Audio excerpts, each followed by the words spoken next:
विभिन्न स्थानों से आप लोग सब यहाँ पर एकत्रित हुए हैं और अपनी अपनी भावना को आप लोगों ने सामने रखा है। नागपुर वाले यहाँ पर 2 महीने से लाभ ले रहे हैं। इसके उपरांत भी उनका भाव है कि चातुर्मास, अभी हमने कुछ कहा ही नहीं, चातुर्मास पार्श्वनाथ भगवान के चरणों में हो अथवा शांतिनाथ भगवान के चरणों में हो, रामटेक की बात रखी है। इसके उपरांत भी बाहर के भी कुछ और भी समाज के लोग आए हैं, बीना हैं और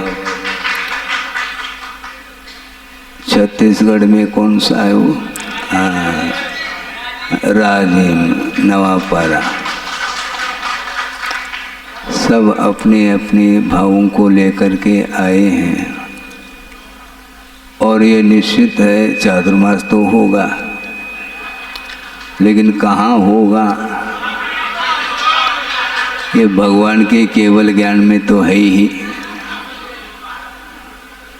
चातुर्मास होना है, कहीं भी हो ये अलग विषय है। जहाँ भी हो चातुर्मास जो स्थापना होती है, वर्षा युग की स्थापना, उसका उद्देश्य इतना ही रहता है कि विशेष रूप से वर्षा युग में यत्र तत्र जीवों की उत्पत्ति की बाहुल्यता रहती है, इसलिए संयम की साधना करने वाले वो श्रमण लोग जीवों की विराधना अपने प्रवृत्ति से न हो, इसको लक्ष्य में रखते हुए आगम के अनुरूप वर्षा योग की स्थापना करते हैं और उसमें उस दौरान धर्म ध्यान को ही मुख्यता देते हुए साधना करते रहते हैं। और जो धर्म ध्यान करने की इच्छुक जो जनता है, उसके लिए भी यथोचित समय दे करके उनको भी अपनी भूमिका के अनुरूप उन्हें भी लाभ प्राप्त हो, ये भाव रहता है। परोपकार की भावना को लेकर के ही ये सब कार्य होते हैं। वस्तुतः परिणाम, आत्मगत जो परिणाम उत्पन्न होते हैं, वो परिणाम इतने सूक्ष्म हैं, उनको पकड़ना बहुत कठिन हो जाता है। किंतु जो पकड़ने योग्य परिणाम हैं, उनको पकड़ने का प्रयास करें। जो स्थूल भाव होते हैं, जो मन में हमेशा किसी न किसी निमित्त को लेकर के उत्पन्न होते हैं, उसमें परिणाम शुभात्मक भी होते हैं, अशुभ रूपी परिणाम उत्पन्न हो सकते हैं। भिन्न भिन्न निमित्तों को लेकर के परिणाम होते हैं, किंतु निमित्तों से बचने का भी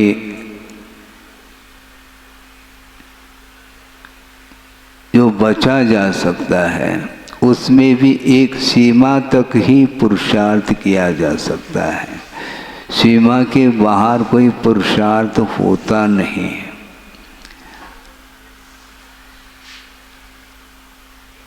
किंतु पुरुषार्थ करने की इच्छुक जो होगा, उसके द्वारा ही पुरुषार्थ बनेगा।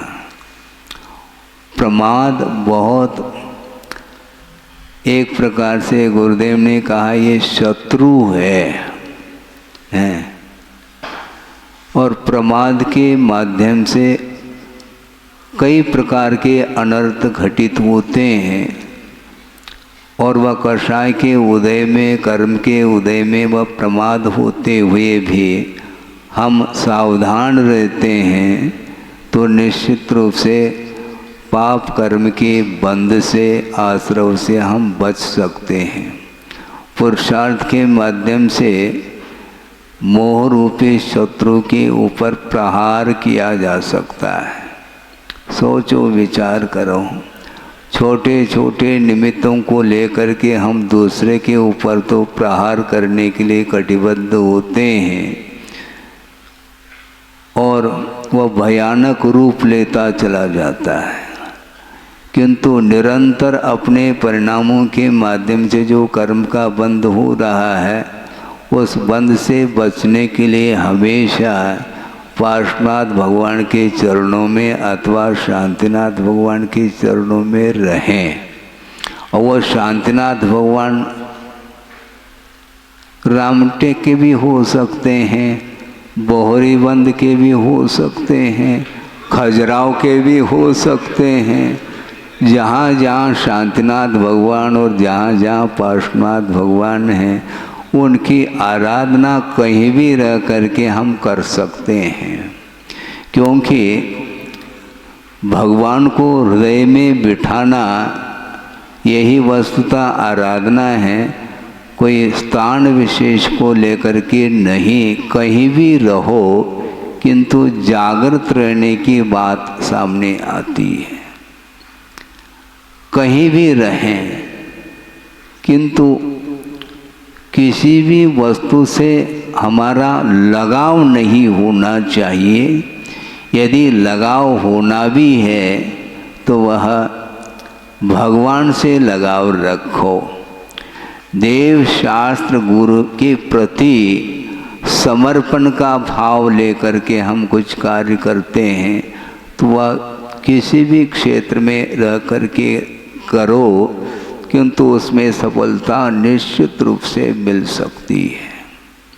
फिर भी महाराज क्षेत्र का कुछ न कुछ प्रभाव तो पड़ता होगा, प्रभाव पड़ता है। क्षेत्र का प्रभाव नहीं पड़ता ऐसा नहीं कहना चाहता, किंतु द्रव्य, क्षेत्र, काल ये सारे सारे ये बहिरंग सामग्री है। इसके उपस्थिति में भी यदि भाव भीतर नहीं है तो वह सारे सारे क्षेत्र, काल इत्यादि वैसे ही रह जाते हैं। बहुत कठिनाई है इसमें। विदेह क्षेत्र में जहाँ पर विद्यमान 20 तीर्थंकर हैं, यहाँ पर एक तीर्थंकर का भी दर्शन होना मुश्किल है।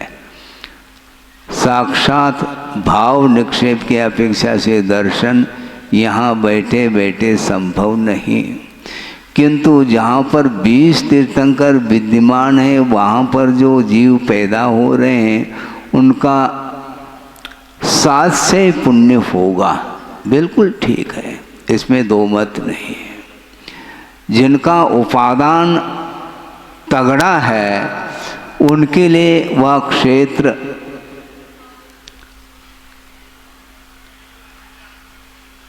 क्या करता है, उपादान यदि तगड़ा है उस क्षेत्र के निमित्त से उनका उत्थान हो जाता है। किंतु ऐसे भी आगम में विषय आते हैं कि अच्छे अच्छे जो निमित्तभूत सामग्री उपलब्ध होने के बाद भी यदि योग्यता की कमी है तो वह उसका उत्थान नहीं हो पाता।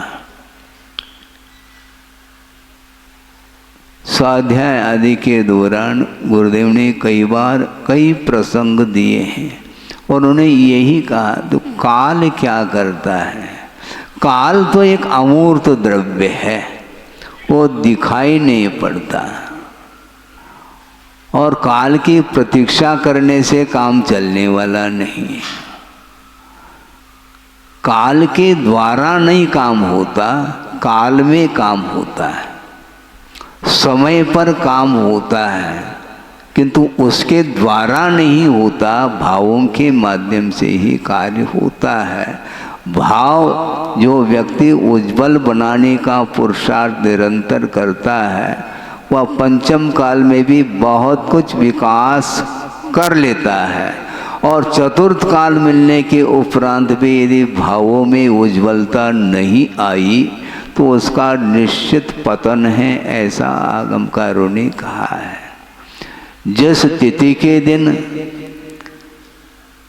किसी को केवल ज्ञान हो रहा है, विदेह क्षेत्र की बात कर रहा हूँ, जिस तिथि के दिन किसी को दीक्षा कल्याणक किसी का हो रहा है और किसी का मोक्ष कल्याणक हो रहा है, और उसी तिथि पर कुछ ऐसे भी है जीव जो नरकायु का बंद कर रहे हैं।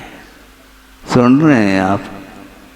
फिर काल ने क्या किया महाराज? काल क्या करता है? भाव यदि उज्जवल है, आप कहीं भी रहो, जागृत रहेंगे तो निश्चित रूप से उत्थान होगा, और जागृति नहीं, प्रमाद है तो निश्चित रूप से उसका पतन होना है। हमने पहले भी प्रसंग रखा था, फिर से रख रहा हूँ, कुछ बाहर के लोग भी आए हैं इसलिए उनके निमित्त से सही। ढाई द्वीप का जितना विस्तार है उतना ही विस्तार क्षेत्रफल को लेकर के सिद्धालय है, जहाँ पर जो 45 लाख योजन प्रमाण विस्तार को लेकर के वह क्षेत्र है, जिस क्षेत्र में अनंतानंत शुद्ध परमेष्टि विराजमान है। सुन रहे हैं? हाँ, हम और आपको देखने में नहीं आ रहे वो, लेकिन वहाँ पर विराजमान है। और उसी स्थान पर अनंतानंत निगोद राशि भी है। सुन रहे क्या? नहीं, अनंतानंत निगोद जीव उसी स्थान पर है, और शुद्ध परमेष्टि अनंत सुख के धनी है, और उन निगोद जीवों को एक श्वास में 18 बार जन्म और मरण जन्य अनंत दुख का संवेदन करना पड़ रहा है।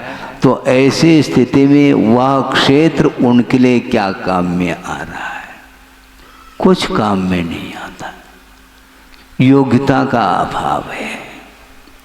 योग्यता के अभाव में जितने भी निमित्त हैं उनका निषेध नहीं किया जा रहा है, किंतु उसका प्रभाव तब पड़ेगा जब उपादान जागृत होगा। तो इसलिए आचार्य कहते हैं हमेशा अलर्ट रहो, जागृत रहो, अप्रमत्त रहो। यत्नाचार पूर्वक जो प्रवृत्ति करता है, श्रवण अथवा वृत्ति आदि, उनकी प्रवृत्ति के माध्यम से मान लो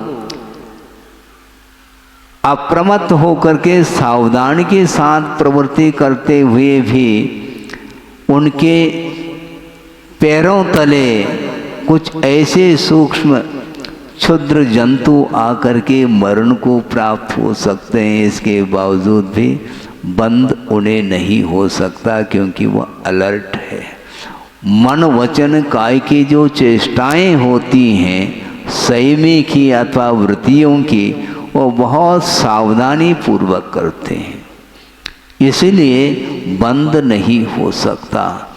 और अयत्नाचार पूर्वक जो प्रवृत्ति कर रहा है, संभव है उस समय किसी जीव की विराधना न भी हुई हो, तब भी वह बंद का भागी होता है। इसलिए अलर्ट रहिए, सावधान हैं। दुर्घटना घट सकती है, सामने अंधा मोड़ है, टर्निंग पॉइंट। सावधान नहीं रहेंगे तो निश्चित एक्सीडेंट होगा। फिर होने के बाद ब्रेक लगाने से क्या फायदा?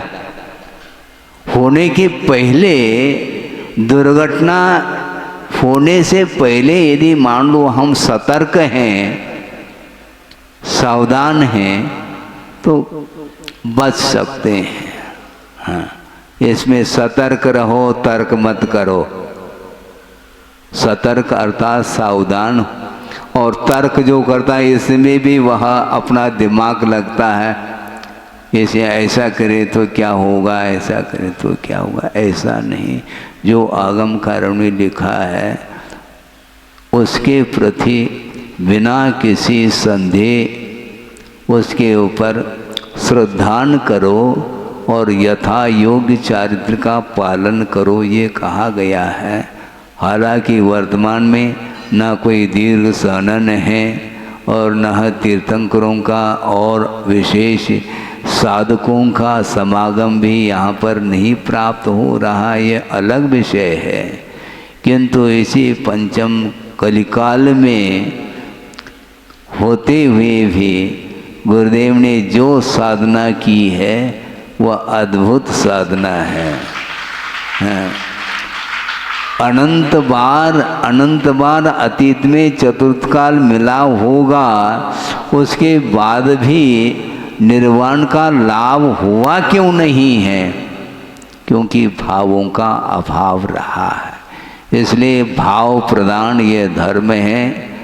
इसका अर्थ द्रव्य की कोई आवश्यकता नहीं, ऐसा नहीं कह रहा हूँ, किंतु धर्म की आराधना शरीराश्रित भी होती है और आत्माश्रित भी। ये भाव बनते हैं, होना चाहिए। ये नहीं कहा जा रहा है कि महाराज हम कहाँ तक, वो उतनी ऊंचाई तक हम कहाँ पहुँच पाएंगे। हम भी नहीं पहुँचे, ये ध्यान रखो। हम भी अभी इतई हैं। आप लोगों के बीच में तो हैं, और क्या।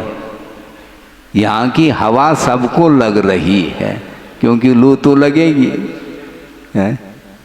लेकिन प्रतिकूलता होते हुए भी यथाशक्ति जो समर्पण भाव के साथ चारित्र की ओर आगे बढ़ता है, अपने भावों को उज्जवल बनाने का पुरुषार्थ करता है, उस पुरुषार्थ के अनुरूप उसका विकास हो सकता है और होता है। इसलिए इनका इतना विकास हो रहा है, मेरा नहीं हो पा रहा है, ये इस प्रकार तुलना न करें। तुलना इसलिए नहीं करना चाहिए, सबकी क्षमताएं सामर्थ्य भिन्न भिन्न हैं, कैपेसिटी जिसको बोलते हैं। इसलिए अपनी क्षमता के अनुरूप आप करें। महाराज योग्यता हम कैसे जान पाएंगे? ऐसे भी कुछ लोग जिज्ञासा रखते हैं। योग्यता समझ में नहीं आती महाराज। कैसे नहीं आती है? कैसे नहीं आती? अब भोजन करते क्या नहीं करते हैं महाराज? कितना लेते हैं? योग्यता के अनुरूप लेते हैं क्या अतिरिक्त लेते हैं? योग्यता के अनुरूप।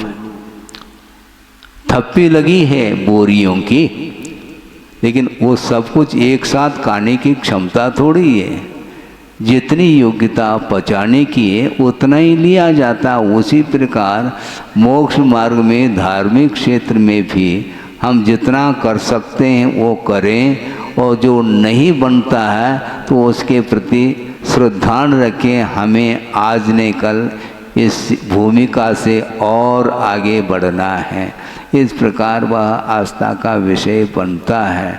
इसलिए ज़्यादा हम नहीं कहना चाहते हैं, क्योंकि ज़्यादा और कम से कोई प्रयोजन सिद्ध नहीं होता है। 10 मिनट भी प्रवचन सुन लो तो भी, और 1 घंटा भी सुन लो तो भी प्रवचन ही तो है।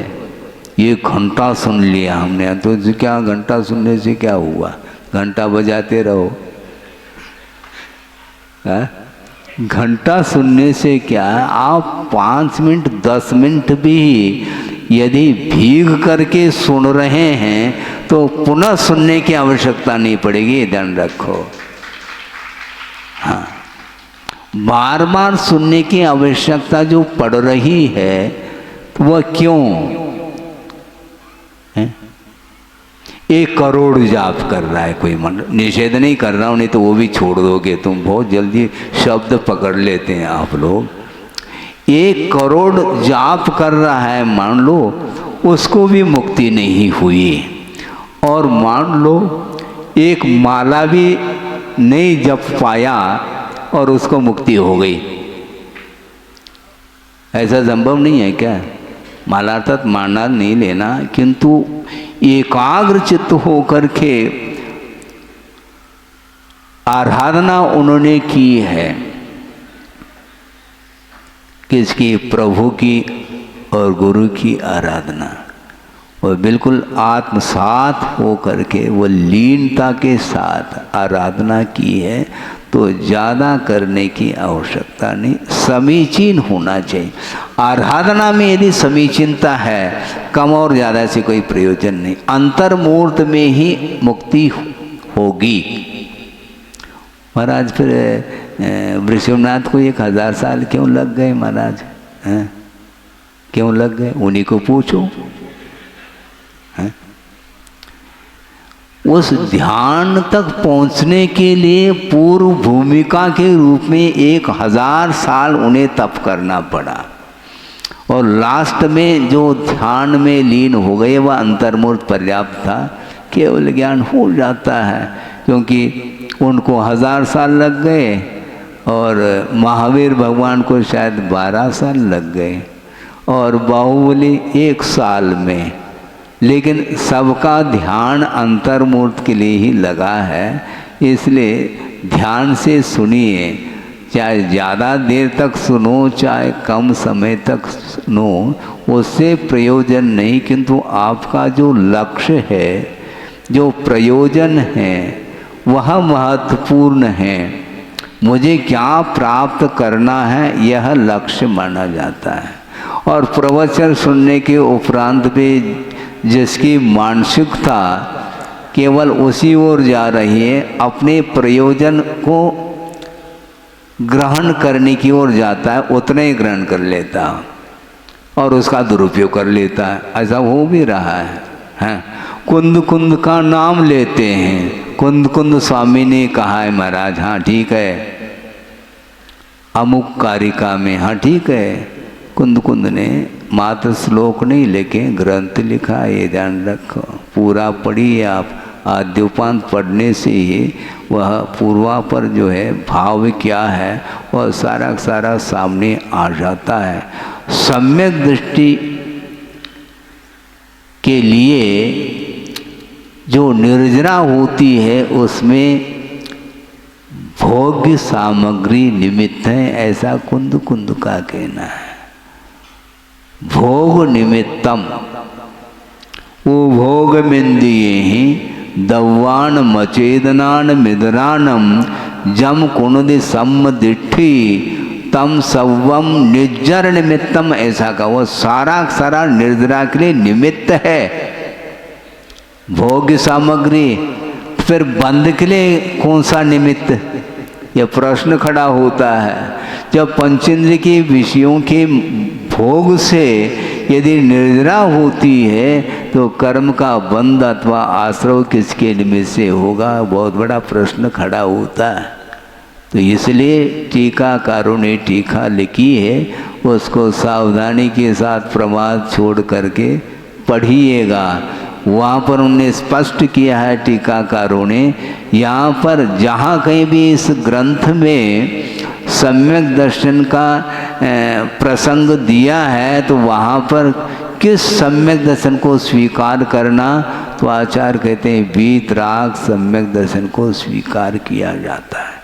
सराग दशा में कभी भी वह भोग्य सामग्री निर्जरा के लिए कारण नहीं बन सकती, किंतु वीतराग दशा में वीतराग जो श्रवण है, वीतराग सम्यक दृष्टि है, जो कि वीतराग चारित्र के साथ संबंध रखता है, वह वीतराग सम्यक दर्शन उस भूमिका में ही वह भोग्य सामग्री निर्जरा के लिए निमित्त बनती है।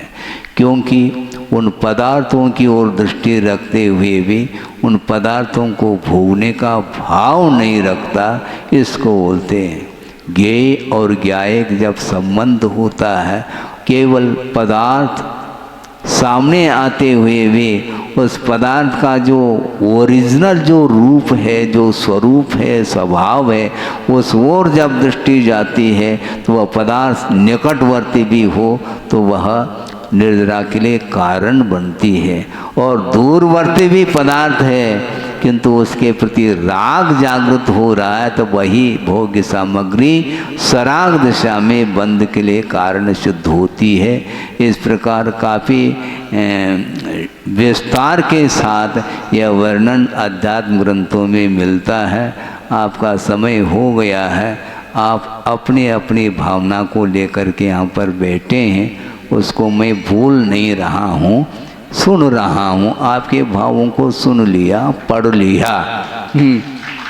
और पेपर तो मुझे लिखना, आपको थोड़ी लिखना। और पेपर जो लिखा जाता है वो कहीं पर बैठ करके भी लिखा जा सकता है, कोई ज़रूरी थोड़ी पेपर लिखना जरूरी है। हाँ, पेपर को तो लिखना है, उसके लिए क्या है बोलो, क्या सेंटर?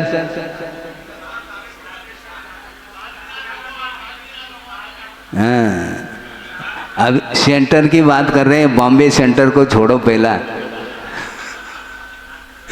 भारी समस्या है, भारी, वहाँ पर बहुत भीड़ भड़कम है वहाँ पर, और वह छोड़ नहीं पा रहा है। दिन और रात का भेद समझ में नहीं आता, बताते हैं बॉम्बे सेंटर में है। इतने वहाँ पर यातायात है, यात्री आ रहे जा रहे, आ रहे जा रहे। तो ऐसी स्थिति में शांति के साथ आत्मध्यान करने के लिए जो उपयुक्त स्थान है वहाँ पर चले जाते हैं। उसके उपरांत भी उस क्षेत्र के प्रति उनका कोई लगाव नहीं रहता, क्योंकि जहाँ पर लगाव है वह क्षेत्र उनके लिए कर्म बंध के लिए कारण बन सकता है, ये पहले ही कहा है। इसलिए साधक लोग साधना करने के लिए जो प्राथमिक अवस्था में जहाँ पर रह करके करने के लिए कहा है उसी स्थान को चुनते हैं, किंतु वहाँ पर जा करके सोते नहीं हैं। जा करके बहुत अच्छा एकांत स्थान मिल गया और वातानुकूलित है तो बस ओम शांति। ऐसा नहीं, प्रतिकूलता में भी और अनुकूलता में भी अपने लक्ष्य को नहीं भूलते हुए निरंतर वो आत्म साधना करते हैं, जिसके माध्यम से कर्मों की निर्जरा हो सकती है। इसी प्रकार यथा योग्य भूमिका के अनुरूप सब लोग धर्म ध्यान कर सकें और धर्म ध्यान के माध्यम से कर्मों की निर्जरा हो, इस पवित्र भावना के साथ अहिंसा परमो धर्म की जय। बोधि समाधि परिणाम शुद्धि स्वात्मोपलब्धि शिव शोक सिद्धि चिंतामणिम चिंतित वस्तुदाने त्वाम वंदमानस्य ममास्तु देवी। परम पूजाचार्य गुरुवर श्री विद्यासागर जी मुनि महाराज की जय।